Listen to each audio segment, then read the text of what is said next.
J'espère que vous allez bien, en tout cas moi ça va super bien, on se retrouve pour l'avant-dernière vidéo de novembre. Alors aujourd'hui je voulais en fait vous parler de quelque chose qui m'arrive souvent et dont je sais on va me poser énormément de questions parce que ça se connaît pas trop. Alors aujourd'hui on va parler un petit peu de bobo, voilà. Donc bobo je veux dire par rapport au corps en fait.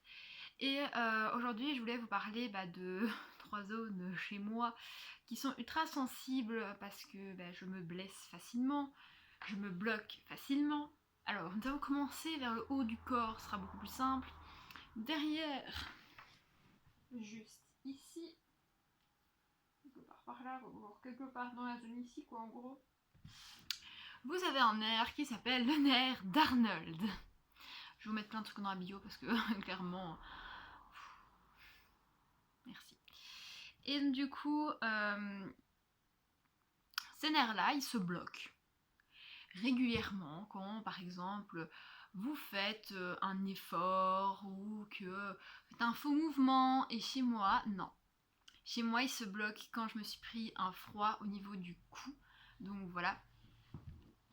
Donc du coup, j'ai des antidouleurs ou anti-inflammatoires, je sais plus trop ce que c'est. Et je mets du Voltaren dessus. Sauf que ça ne fonctionne jamais. Il faut attendre que ça parte chez moi. Vu qu'un truc que vous devez savoir, c'est que chez moi, rien n'est normal. Le médecin va me dire, tu vas voir, allez, la nuit, tu ne vas pas avoir mal avec cette antidouleur-là, vous êtes sûr et certain que la nuit, je vais crever de mal, donc faut éviter. Chez moi, voilà, faut me dire, tu ne vas pas avoir mal, tu vas avoir mal, comme ça je n'aurai pas mal de la nuit. J'ai l'impression que mon corps il fonctionne comme ça. Donc, je suis toute rouge là.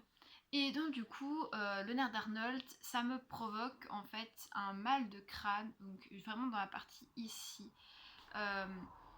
Et ça arrive souvent aussi quand j'ai un rhume, voilà, il faut savoir, ça m'arrive souvent quand j'ai un rhume, une angine ou quoi que ce soit. Voilà. Et du coup, ça fait extrêmement mal. Voilà, ici j'essaie de bouger ma tête un petit peu pour que ça passe, mais je peux vous jurer que je suis en train de douiller.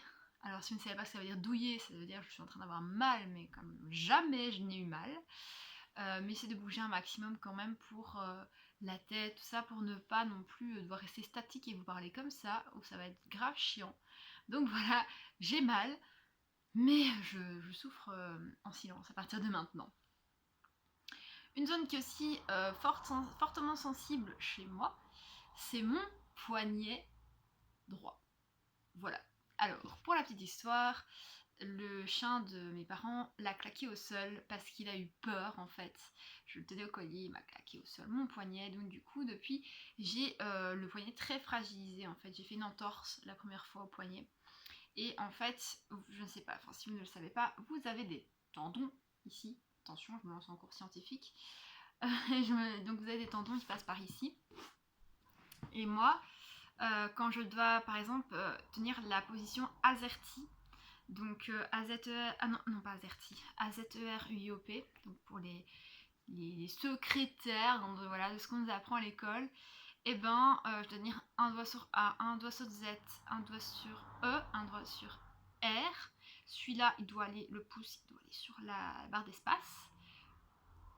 Lui aussi sur la barre d'espace, U, I, O, P. Et je ne dois pas bouger mes doigts du clavier. Autant vous dire que ça fait méga mal parce que ça tire énormément dans tous les tendons et donc du coup ça part du coude jusque des fois dans les doigts, les douleurs. Et pour ça, que faire? J'ai un bandage spécial en fait que je dois mettre pour soutenir mon poignet. Même maintenant quand j'écris, je peux pas écrire non plus des heures et des heures et des heures et très rapidement. Sinon je me fais mal et je ne sais clairement plus bouger le poignet. C'est genre, c'est même plus la peine. Donc, oui, j'en étais à je ne peux plus bouger le poignet. Et donc du coup, ça dure au moins entre 1 semaine et demie et 2 semaines. Non, ça ne dure pas que 2 jours, comme le médecin était censé me l'a dit, tu vas voir.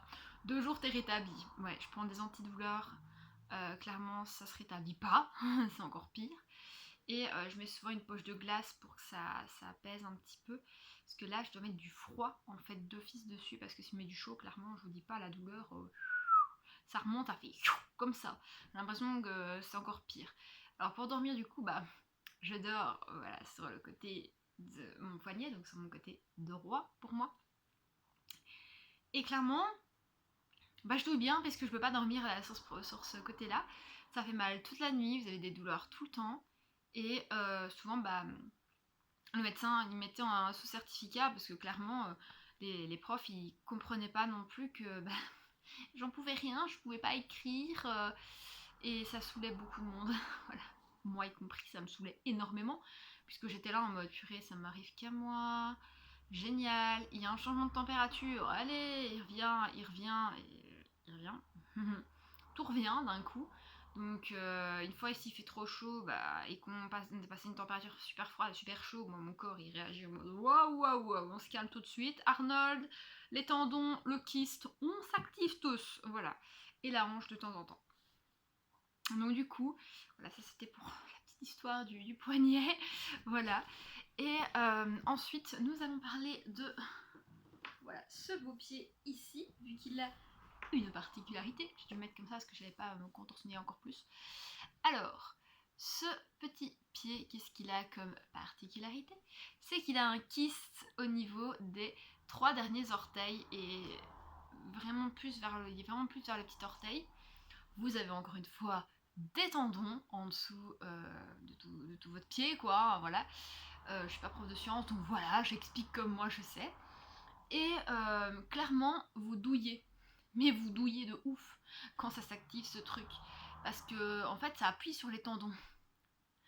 Et moi, c'est juste en dessous des tendons. Mais quand ça a décidé de se réveiller, ça appuie sur les tendons. Donc ça veut dire que j'ai mal partout dans le pied.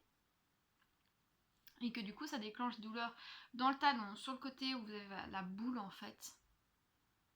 La boule. Qui ressemble à qui est un os en fait, et de la plante du pied partout dans le pied, c'est même pas la peine. Je ne sais plus poser le pied par terre, et ça des fois ça dure 2 semaines. Donc voilà, ça c'est fait. De base, on pensait que je faisais beaucoup de tendinite au pied, et du coup non, ce ne sont que des entorses que je fais au pied. Donc c'est avec grande joie et bonne humeur que je vous annonce ça, puisque du coup ça fait ultra mal. Je mets des poches de glace dessus, je douille. Je mets des poches de chaud, je douille encore plus. Moi, à croire que le chaud chez moi, je ne supporte pas quand je suis blessée.